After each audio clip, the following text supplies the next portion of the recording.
Hey guys, it's very rare that we get a new strategy archetype for a Wonder, but this is the day.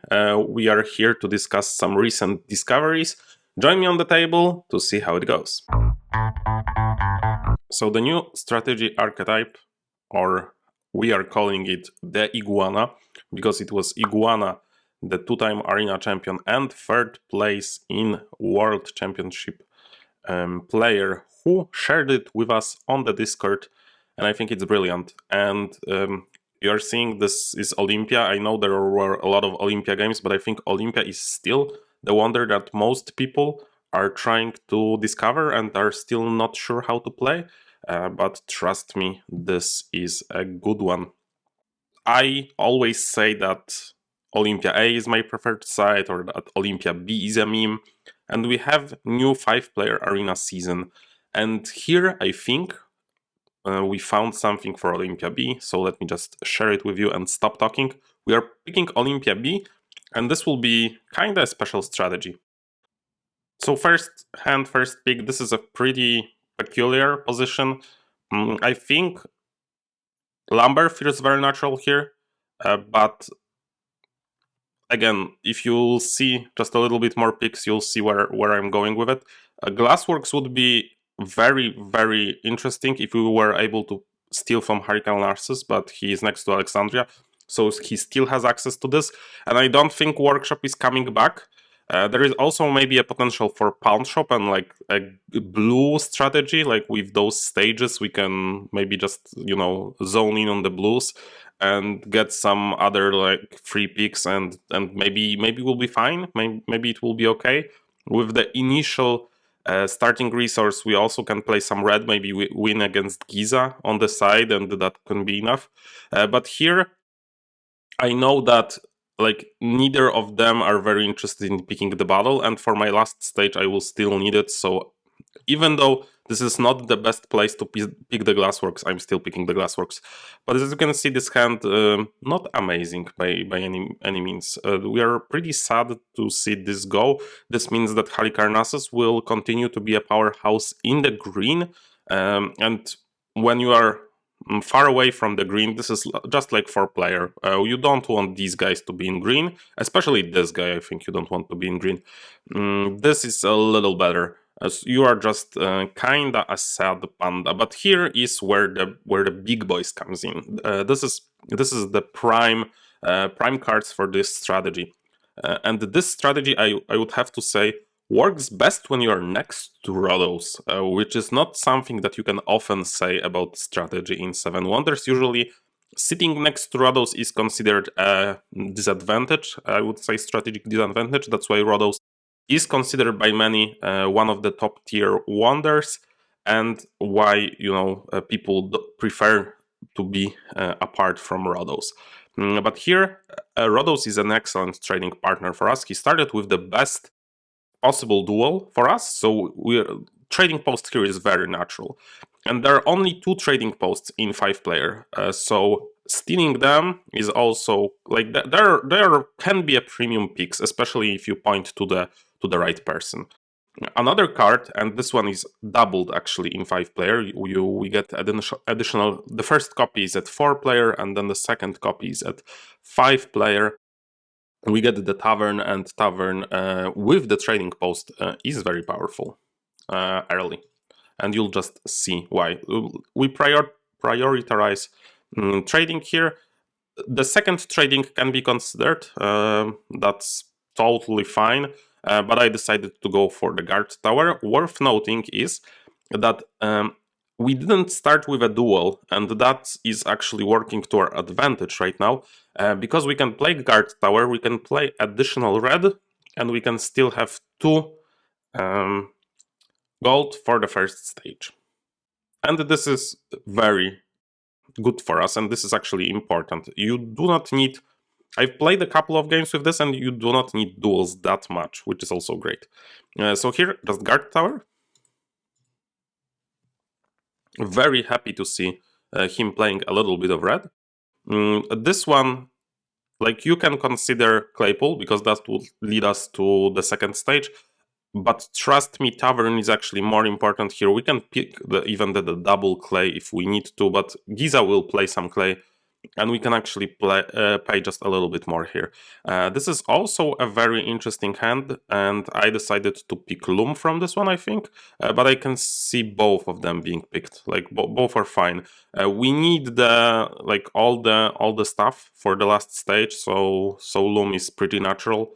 We will be getting paid from Rodos quite a bit for it, and we might even get paid for by Giza, because people usually don't like to pay the green guy. So that's something to consider here. This is actually this is a money play a little bit. And the last hand, we can see the clay pool, but Giza already played the clay for us, so it's just a first stage, which is pretty important to finish in the first age. Like, for this strategy to work, you want the first stage to be online at the end of the first age.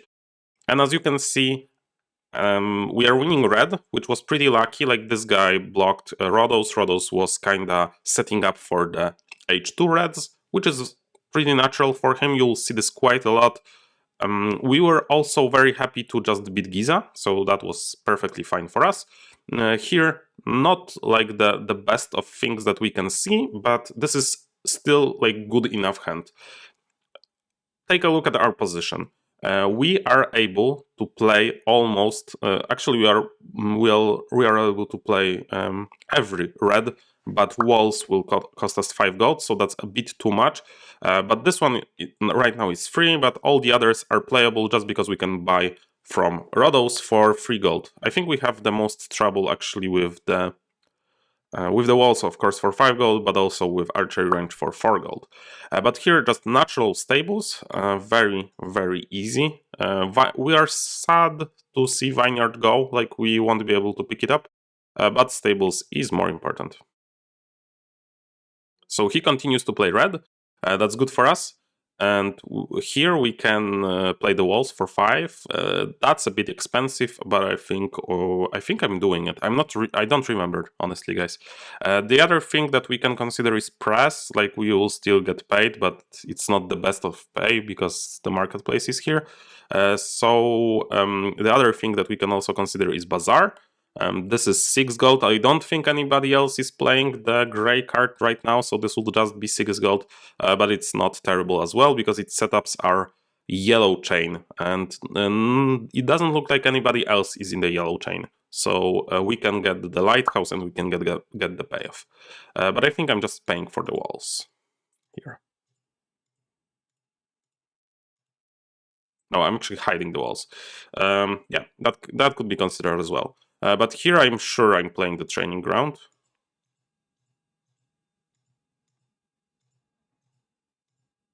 And with that, we actually secured a win over Rodos. Here I'm just throwing, and there is some consideration to what I need to throw, but I don't think there is that much. I think I'm just throwing... like, I'm fine with him building both of these because those help actually my economy as well. So I think I'm throwing Sawmill, but I'm not sure, to be honest. I'm actually throwing the Brickyard because I've already paid for it. But I think that could be considered a small mistake, maybe. But I don't need anything with 3 clays, I think. Yeah, I think that I want him to build the Sawmill, actually. Because, yeah, I don't need 3 clays because the Green Guild gives me nothing. So, last hands, and this is... yeah, this can be a little troubling, but like, we don't have amazing picks here, but the courthouse will be good enough. And on the last one, we actually got a bit lucky, I would say, here with playing the statue. I was prepared to play the stage, but we just wheel the statue. We make use of our wonder stage here. Pretty good. It actually saved us 3 gold here. So very happy with that.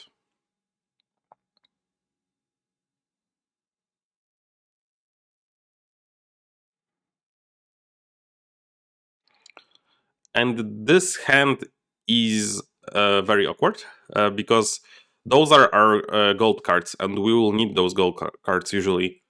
And I was strongly considering them, but there is a 10-pointer, and you cannot pass a 10-pointer, right? You have to play the 10-pointer. There is also a 7-pointer, which would be amazing on any other hand, but yeah, here I think if not for 10-pointer, I would actually play, I think Chamber of Commerce, actually. I think I would play and try to wheel Arena for myself.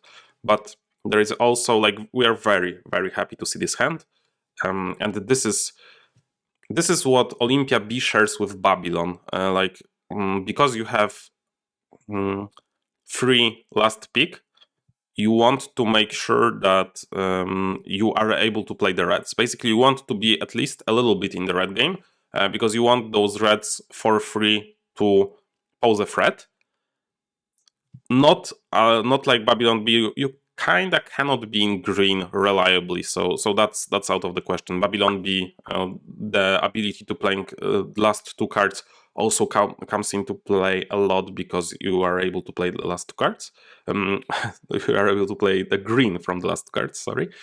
But here this is not the case, but for red this is great. Like, we know that when these hands come back to us, we will be able to play some cards, so we can actually play this early.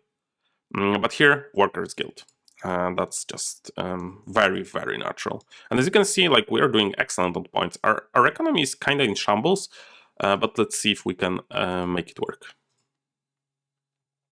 This was a pretty powerful pickup for him. And this hand, yeah, not great, as you can see. We actually got paid for stuff. And this is what I talked to you in H1. When I was picking these looms, these glassworks, my money went from 2 to 5, right? 3 from Rhodos and 2 from Giza for the clay. They don't have an option, but starting clay is pretty powerful, I would say. Like, this is a good resource to start with. So a lot of cash now. We are not worried anymore about cash, so we can play the Traders Guild. And this hand is also excellent. We see so much green that will not clog our future hands, so it's very good for us. Here, this is a bit awkward. I think both Gardens and Lighthouse are fine. I preferred Gardens in this position, just because, Lighthouse can get picked up maybe by him, not really, but maybe. And that way we can get more value from our Traders Guild. But yeah, it's a bit of a stretch, I would say. Like, both are fine, I think. It doesn't matter that much. Here, this is an interesting position, I think. Senate is too costly, so we can hide, we can play the fortifications, and Ludus is gone. This is important to realize that, so that's not great. I honestly don't remember what I did, so let's just see what I would do if I was playing this right now. I think Rhodos will play additional red, so I think that 1 additional red can be fine, and I would probably play fortifications from this hand. But I can see myself hiding it as well. No, but I actually did play it. Here, I think I actually know that Arena is coming, right? Either Arena or Red is coming, so what I should do here... I'm not fighting Giza, I think. I think Giza is kinda out, so I can pass him Arena. So what I should do is probably hide Gardens and then play Arena. But I do something different here. I think I play Arena and then play the stage. No, I actually do this. No, the Chamber of Commerce, sorry, not Arena, because we've seen Arena previously. Yeah. So this is 11 and I have 8 now. So I can only tie him, so I need to play the Chamber of Commerce here.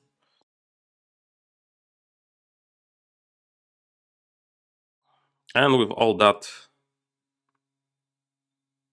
this was actually also maybe a little bit surprising that he lost here. And I thought I wasn't winning this game just because of this, but in the end it turns out that I did win this game.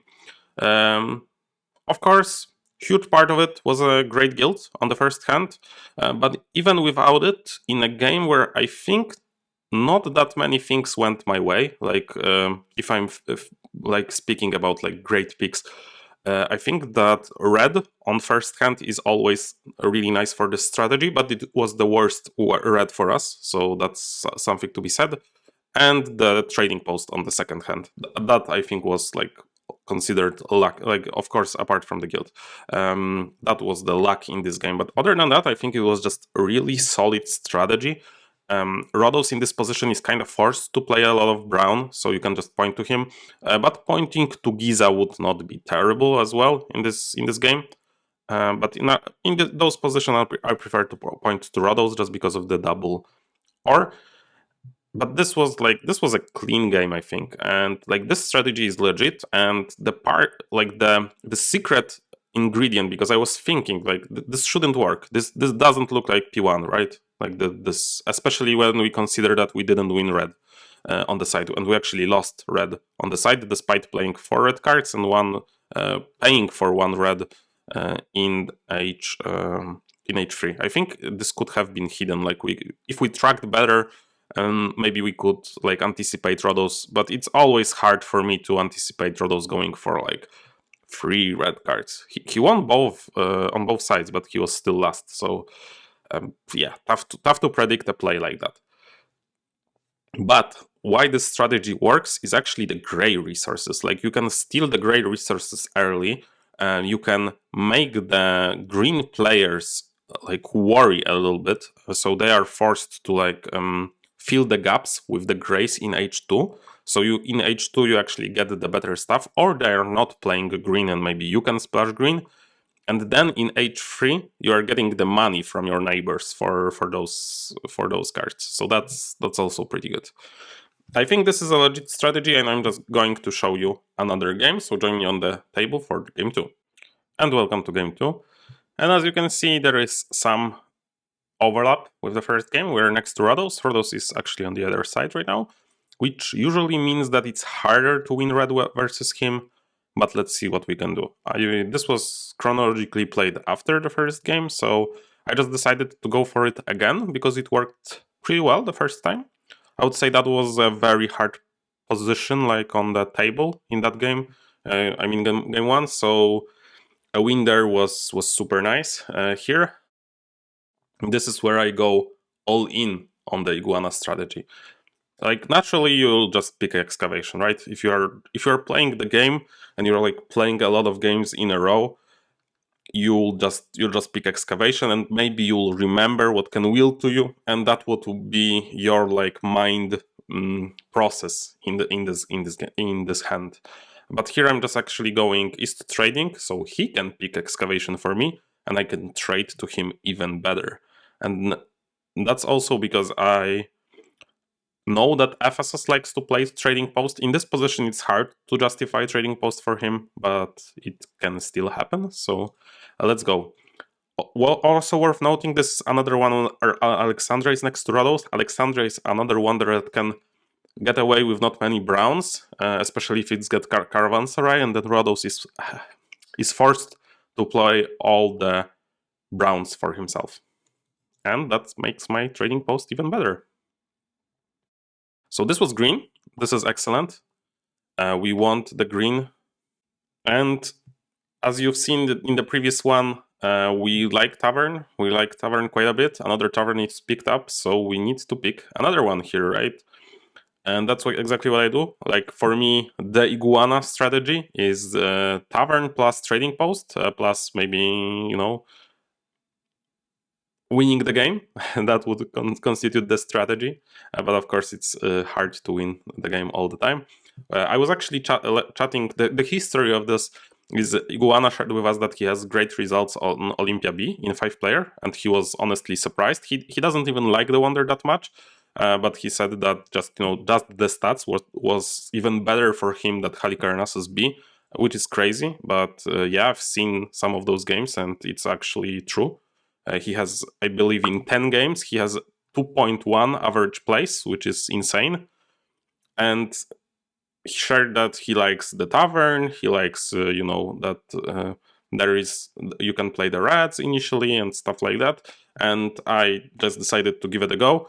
I then had some success with it. I shared those games with him, and he said that he actually plays this a little bit differently, but we'll talk about that when this game is done. So the tavern. Here I was considering the lumberyard, but I think I switched. Yeah. As you can see, you need to be vigilant. I switched because I saw that the second tavern got picked up. That's why, that was my thought process here. Here, this is a tough hand because we would like Grace and we would like the guard tower. I think I'm picking a guard tower still here. But I think there is one more coming, but I'm not sure. Yeah, I'm honestly not sure what I'm picking here. If we are picking the Grace, I think it's better to go for the Loom a little bit. But yeah, that's the Loom pickup. Here, there is another guard tower coming, I think, if I'm tracking correctly. Yeah. We may be able to splash the green in some games, but not if two previous opponents are actually going for the greens. I don't think that makes any sense. So just the red here. Here I think I just played the theater. Yeah. Right now, Rados doesn't like, it's not fully online with the Browns, but let's hope he steps up his game a little bit. And on the last one, a couple of options. Like you can try for Orvain, but with the money that I have, I actually just go for the first statue of Zeus. As I said in the previous one, it's quite important to get this stage online early. This stage is very not important to get online early, so that would be my advice when playing this one. This actually looked like Halikarnass's game, to be honest, from the start. And here, as you can see, 2 reds.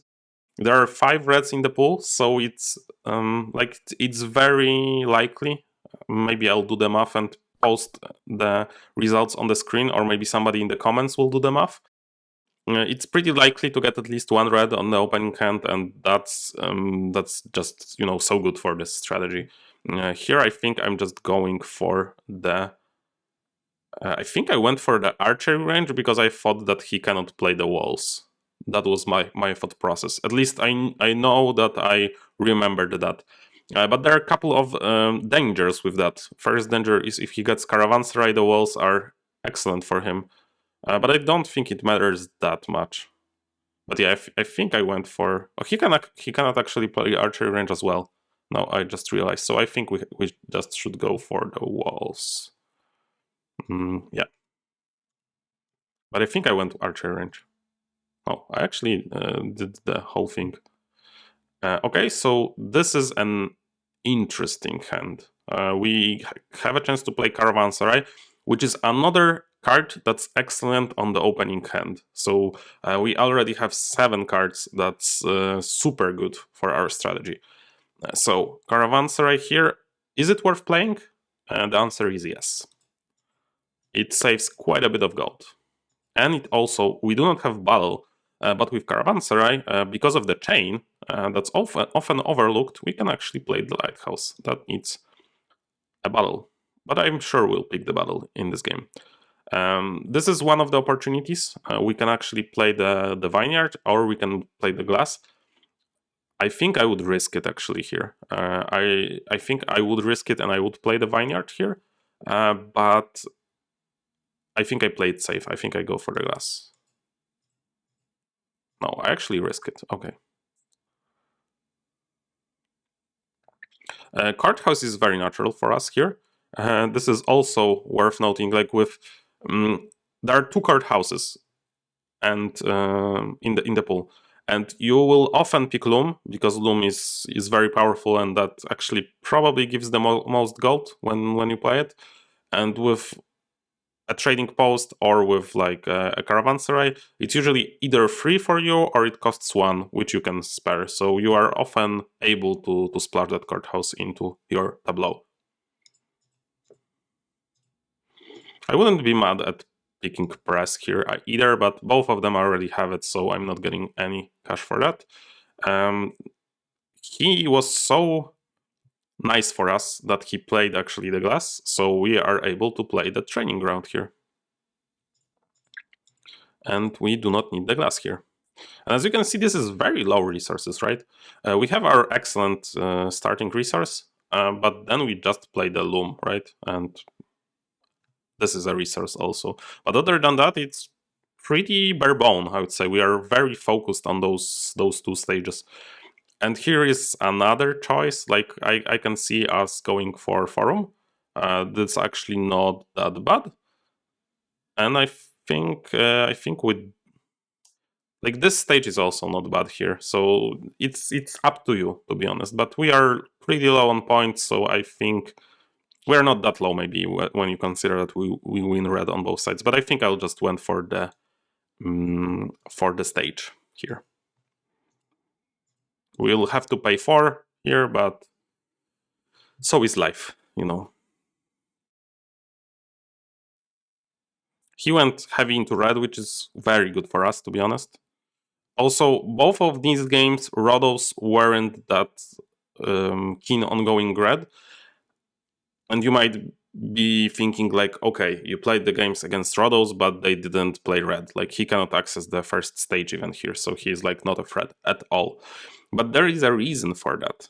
And the reason for that is that we are not playing brown cards. And Rhodos, when you are not playing brown cards, can often be starved. Like he has a gold here, like, and that's for a reason. Like Rhodos to be online, kinda needs his opponents to also play a little bit of resources so he can buy them.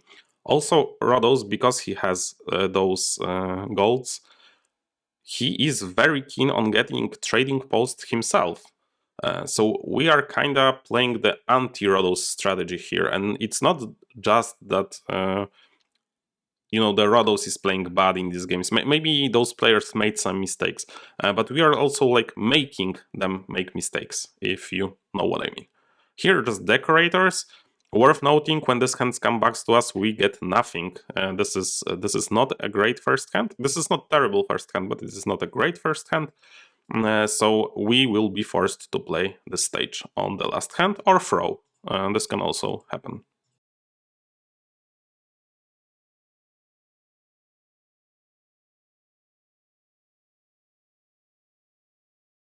And as you can see, this stage saved us, what did it save us? I think 4 in the first round and 2 in this round. So that would be 6 gold. So that makes it 2 points and 6 gold. That's better than this stage. And that's just, you know, a lot better. So we are using this stage quite a lot. This hand, not much. Honestly, I was just looking, and I think, I'm sure that there was gardens on the first hand and it's not getting back to us, so we need to pick it up. And we are actually using the theater, which is also quite important for this, can be quite important for this strategy, because it can save you some cash that you need, and there are 2 gardens, so this will happen quite a lot. And you are basically almost guaranteed to get some gardens on some hands. Yeah, gardens is not making its way, and this is a pretty weird one. I ended up playing magistrates from this one. We passed already another red, another blue that will get picked up, so the magistrate should be quite good. The red worried me a little bit. So here is the hand that, like, there is craftsman and it's 8, so that's great. But I think I played a red here. I think I played the circus because we basically need to play some red. Maybe I played the craftsman. I don't remember, honestly. Both are fine, but if we do not play a red here, worth noting, this is a danger that we will not win any reds. And if we play the circus, there is a high possibility that we will double red. So this is potentially 12 points even. Let's see what... No, I was greedy here. And this is... We are unable to play this one, but we are able to play the lighthouse. So that's great.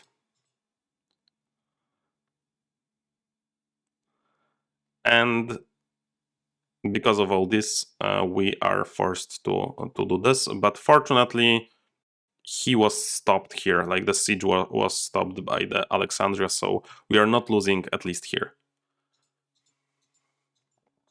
But I think the red play would be quite strong. I think with that we could the problem was that we were kinda forced to play the lighthouse anyway, so we would have to pass another red to him. But if I don't know if he's playing that for 8, he probably is. So yeah, so the line with Craftsman was necessary for us to do well. Yeah, he was like, he overshot on red quite a bit. We are 1 point off of the, I think, really nice Halicarnassus. And worth noting is that even if we do not get a red win here, like if he gets a red win, but he would force to lose one of the scoring cards for that, we would be kind of still ahead of him. So we are still P2, just losing to Halicarnassus with, I think, very unorthodox picks. So yeah. So I was talking to Iguana, I shared these games with him, and there was also one game on the stream recently that I did. I will, if the stream is already public, I will make the link to that in the description. And he said that I played more crazy, like he just goes for some brown. Here, as you can see, there are 2 games with no brown. In one of them we have 2 grays, in the second one here we only have 1 gray. I think this works, like it won't work all the time, but honestly, which wonder aside from Halicarnassus B will work every time? Maybe even Halicarnassus B won't work every time. So this is something that I think it's nice to have in your pocket. I'm naming it the Iguana in honor of the Iguana, the very nice member of our community here and a very accomplished player. You know, like chess openings are named after players, so I'm starting that trend. So this is called the Iguana, and I think the name can catch on. And I think this is something you can try, and this is something that proves to me always how amazing the Seven Wonders game is. Like, this is something that we discovered, I don't know, like 3 days ago, 4 days ago, when I'm recording this.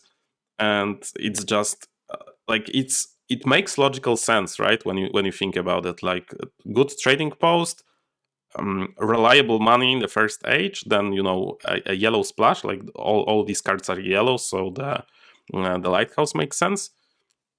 And you are stealing the yellow cards from the pool, so nobody else can maybe amass the critical amount of yellows, so that the lighthouse is actually wheeling all the way back to you.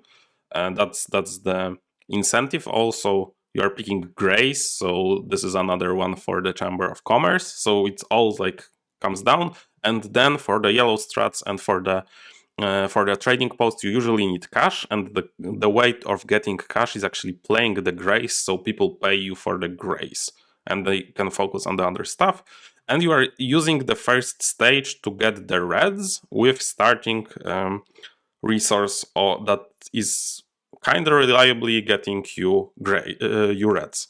Also, if you even get the single ore, you can play another 2 reds in the first round. So it like all works out together when you think about it, but it's not something that it's easy to find. Like this is just experimentation, honing the strategies and realizing what's good and what's not. And I think this is not great. This doesn't make Olympia like the best wonder. I just showed you 2 games where it did well. I did another one that it did well, and overall the scores are pretty good.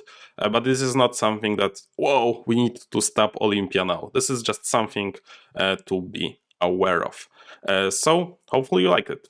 And there you have it, guys. Let me know in the comments how you like the new strategy, the Iguana, as we are calling it. When you are there, please subscribe and like the video. It really helps me out a lot. We are trying to get to the 1,000 subscribers before the end of the year, and you can help us and me make it happen. See you in the next one. Bye.